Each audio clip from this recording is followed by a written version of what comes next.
మైక్రోవేవెన్, pizza sauce, east ఇలాంటి ఏవి లేకుండా నేను ఇంట్లోనే టేస్టీగా వెజ్ పిజ్జా ఎలా చేయాలో చూపిస్తున్నా చూడండి. అన్ని ఇంట్లో ఉన్న వస్తువులతోటి చాలా ఈజీగా రుచికరంగా షాప్ లో కొన్నట్టే పిజ్జా ఎలా చేసుకోవాలో చూపిస్తున్నా చూడండి ఈ వీడియోలో. వెల్కమ్ టు విజయ విడిస్. ముందుగా ఒక బౌల్ తీసుకొని అందులో మైదా పిండి 3 కప్స్ అయితే తీసుకుంటున్నా. ఒక బేస్ కోసం 1 కప్పు మైదా పిండి అయితే పడుతుంది. మీరు ఎన్ని బేస్ చేసుకోవాలంటే అన్ని కప్పులు మైదా తీసుకోండి. అందులో 1 టేబుల్ స్పూన్ పంచదార, 1 టేబుల్ స్పూన్ వంట సోడా, 1 టేబుల్ స్పూన్ నెయ్యి, అలాగే 2 టేబుల్ స్పూన్ బేకింగ్ పౌడర్ వేసుకొని పిండినంతటిని ఎక్కడ ఉండలేకుండా నెయ్యి అంతా కలిసేలాగా పిండినంతటిని ఒకసారి బాగా కలుపుకోవాలి. ఈస్ట్ ఉంటే మటుకు బేస్ చేసుకోవడం తొందరగా ప్రాసెస్ అయిపోతుంది.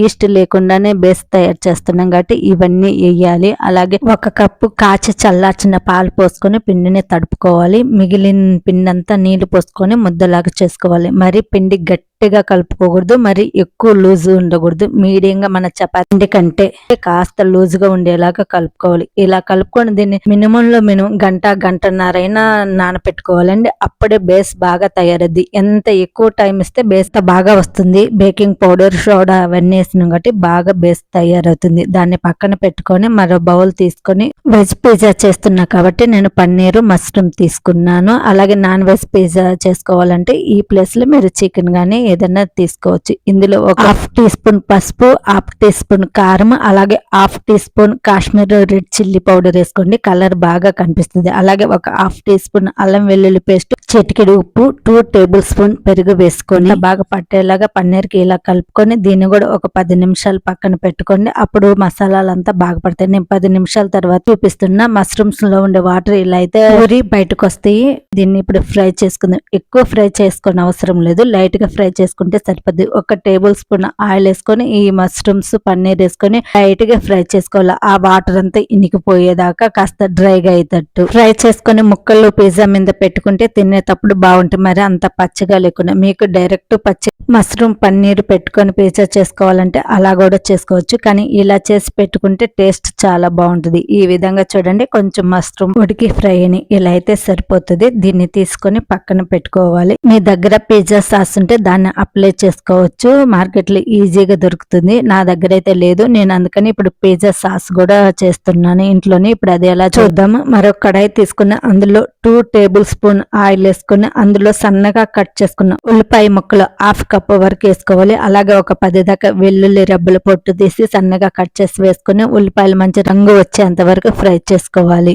ఉల్లిపాయలు బాగా ఫ్రై అయినాక ఒక 1/2 కప్పు టమాటా ముక్కలను కూడా వేసుకోవాలి. మీడియం సైజుది అయితే 2 టమాటాలు, లేదు పెద్ద టమాటా అయితే 1 సరిపోతుంది. మీడియం మంట మీద మూత పెట్టుకొని టమాటా ముక్కలు మెత్తగా అయ్యేంత వరకు ఉడికించుకోవాలి. ఎంత మెత్తగా ఉడికితే ఈ సాస్ కి అంత బాగుంటుంది. టమాటాలు బాగా మెత్తగా ఉడికినాక 1 స్పూన్ మిరియాల పొడి వేసుకోవాలి. ఏ మిరియాల పొడి అయినా వేసుకోవచ్చండి, బ్లాక్ ఆర్ వైట్. నా దగ్గర వైట్ మిరియాల పొడి ఉంది కాబట్టి అదైతే వేసుకున్నాను. అలాగే 1 స్పూన్ మిరపకాయ విత్తనాలు వేసుకొని బాగా కలుపుకోవాలి. ఆయిల్ ఈ విధంగా సైడ్ కి రిలీజ్ అయ్యేంత వరకు ఉడికించుకుంటే ఈ సాస్ రెడీ అయినట్టు. దీన్ని పక్కన పెట్టుకోవాలి. గంటకు పైన నానబెట్టుకున్న మైదా పిండిని తీసుకొని ఒకసారి బాగా కలుపుకోవాలి. ఇలా కలుపుకొని పిజ్జాకు సరిపడమైన ఉండలు అయితే తీసుకోవాలి. నేను 3 బేస్ చేస్తున్నాం కాబట్టి 3 ముద్దల్లాగా చేసుకుని ఇలా పెద్ద సైజు ముద్ద తీసుకొని ఇలా చేతితోటి ప్రెస్ చేసుకోవాలి. తర్వాత చపాతీ కర్రతోటి మనం సేమ్ చపాతీ ఎలా చేస్తామో అదే విధంగా చేసుకోవాలి. చపాతీ ఇలాగా పల్చగా ఉండకూడదు, మరీ మందంగా కూడా ఉండకూడదు. ఈ విధంగా మందంగా ఉంటే సరిపోతుంది. ఫోక్ తీసుకుని ఇలా అయితే హోల్స్ పెట్టాలి. అప్పుడే పిజ్జా బాగా లోపల నుండి ఉడికి బాగుంటుంది. వీలైనంత ఎక్కువగా ఇలా హోల్స్ పెట్టుకున్నాక నా దగ్గర ప్లేట్ అయితే ఈ విధంగా ఉందండి. రంధ్రాలు ఉన్న ప్లేట్ అయితే బాగుంటుంది. లేదంటే మీరు నార్మల్ ఏ ప్లేట్ అయినా తీసుకోవచ్చు. ప్లేట్ మీద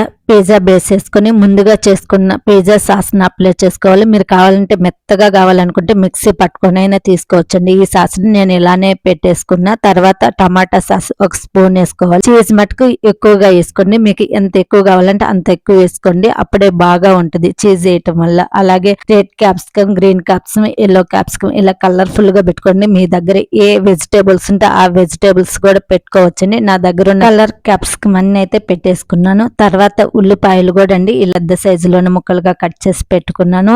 ముందుగా ఫ్రై చేసుకున్న మష్రూమ్, పన్నీర్ ముక్కలు కూడా పెట్టేసుకుంటున్నా. ఎంత ఎక్కువ కావాలంటే అంత ఈ వెజిటేబుల్స్ అన్ని పెట్టుకోవచ్చండి. మీరు మీకు నచ్చిన వెజిటేబుల్స్ చేసుకోవచ్చు. స్వీట్ కార్న్ కూడా వేసుకోవచ్చు. అలాగే ఇంకా స్పైసీగా కావాలంటే 1 స్పూన్ ఎండుమిరపకాయ విత్తనాలు వేసుకోవచ్చు. అవి కూడా లేవంటే 2 ఎండు ఎండుమిర్చి లైట్ గా కచ్చా పచ్చగా దంచుకొని అవి వేసుకున్న స్పైసీగా బాగుంటాయి. నేను ఎక్కువ స్పైసీ వద్దని నేనైతే వేసుకోవట్లేదండి. పైనుంచి ఇంకొంచెం చీజ్ అయితే వేసుకుంటున్నా. చీజ్ ఎక్కువ వేసుకోవడం వల్ల పిజ్జా బాగుంటది. మీరు కావాలంటే మైక్రో ఓవెన్ లోనే హీట్ చేసుకోవచ్చు. నేను నార్మల్ గా ఇలా స్టవ్ మీద కుక్ చేస్తున్నా. ముందు కడాయిని కాస్త ఫ్రీ హీట్ చేసుకొని పిజ్జా ప్లేట్ డైరెక్ట్ కడాయిలో పెట్టుకుని అడుగున ఒక ప్లేట్ గానీ స్టాండ్ గానీ కోవాలి. ఇలా పెట్టుకొని పిజ్జా ప్లేట్ పెట్టుకుని ఒక 10-15 నిమిషాలు లో ఫ్లేమ్ లో ఉడికించుకుంటే సరిపోద్ది. చీజ్ బాగా పొంగుతూ ఉంటుంటే తెలిసిపోద్ది. నేను 15 నిమిషాలు ఉడికించుకొని ఇలా బయటకి తీసి కట్ చేసుకుని తినడమే. ఎంతో టేస్ట్ అయిన వెజ్ పిజ్జా రెడీ. మీరు ఖచ్చితంగా ట్రై చేయండి. మీకు బాగా నచ్చుద్ది. ఇంట్లోనే ఇలా ఏమీ లేకున్నా ఈజీగా చేసుకోవచ్చు. మీకు ఈ వీడియో లైక్ చేయండి. మీ ఫ్రెండ్స్ అండ్ ఫ్యామిలీ మెంబర్ కి షేర్ చేయండి. సబ్స్క్రైబ్ చేసుకోండి. Thank you.